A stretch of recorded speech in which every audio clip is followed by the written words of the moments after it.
Welcome into Crime Time Buzz. If you're a subscriber, welcome back. And if you're a first time viewer, welcome in. We hope you'll subscribe and join us on our true crime journey.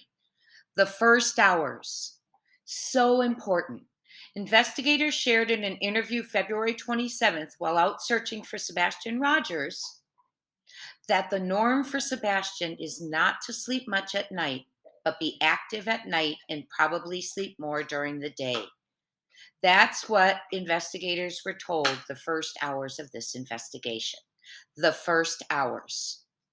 In my opinion, after hearing this, and I'm going to play an audio for you so you can hear it as well, something occurred or began occurring around bedtime and the thud between 9 and 10 p.m. And I'll tell you why. In the audio I'm going to share with you, it's a clip from Tuesday, February 27th, and that's the day after Sebastian was reported missing, when it was still an endangered child alert and had not yet been escalated to an Amber Alert. Very early on. This is the initial information provided to investigators. You know, it's those little details we miss sometimes. I know I missed it. This is Crime Time Buzz. I'm your host, Jay, and this is the Sebastian Rogers case.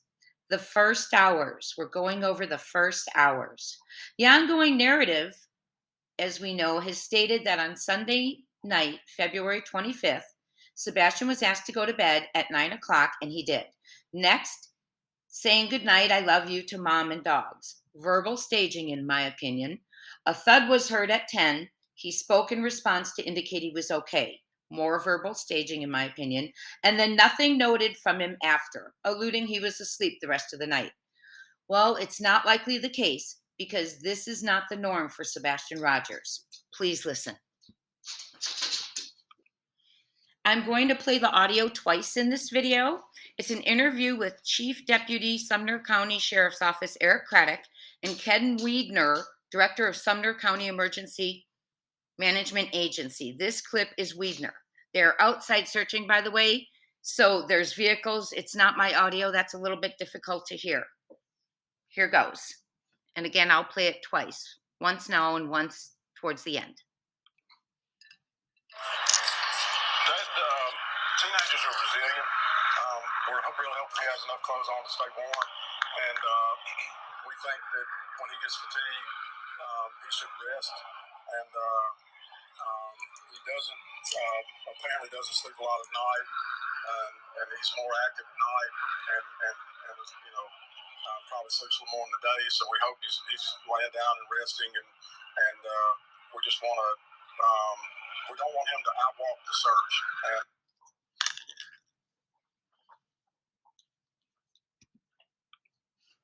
Okay, so hearing that made me think back a little bit. Could this be why Seth Rogers, Sebastian's father, thought possibly Katie Proudfoot had allegedly given Sebastian too many sleep aids? Because the narrative of Sebastian going to bed at 9 p.m. when asked and not heard from after 10 p.m., alluding he slept all night, just is not the norm.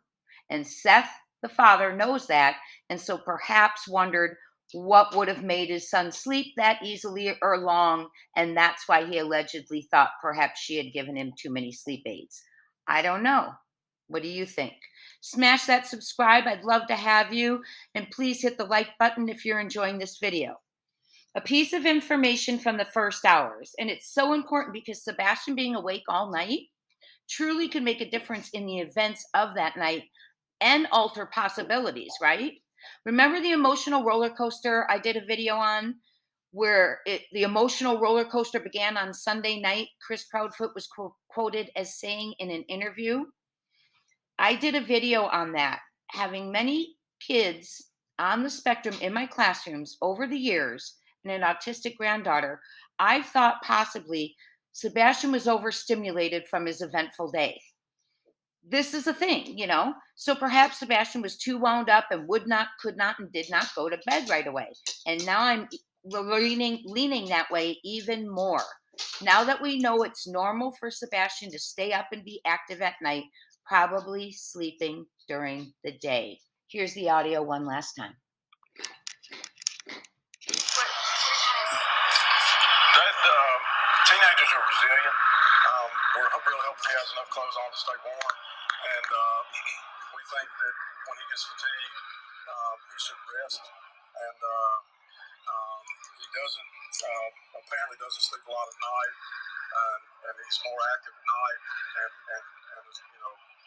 probably sleeps a little more in the day. So we hope he's laying down and resting, and we just want to.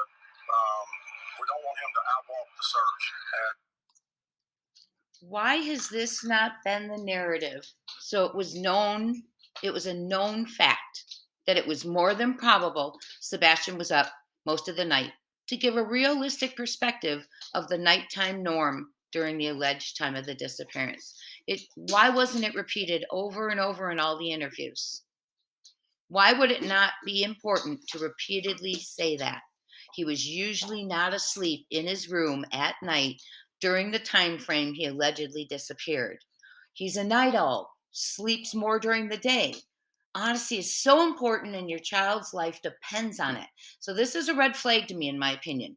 It means to me something not normal was occurring during that time, had occurred during that time frame of bedtime to the thud between 9 and 10 p.m.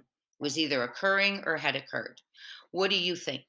Please weigh in the comments. Please subscribe, share, and like if you are enjoying the video.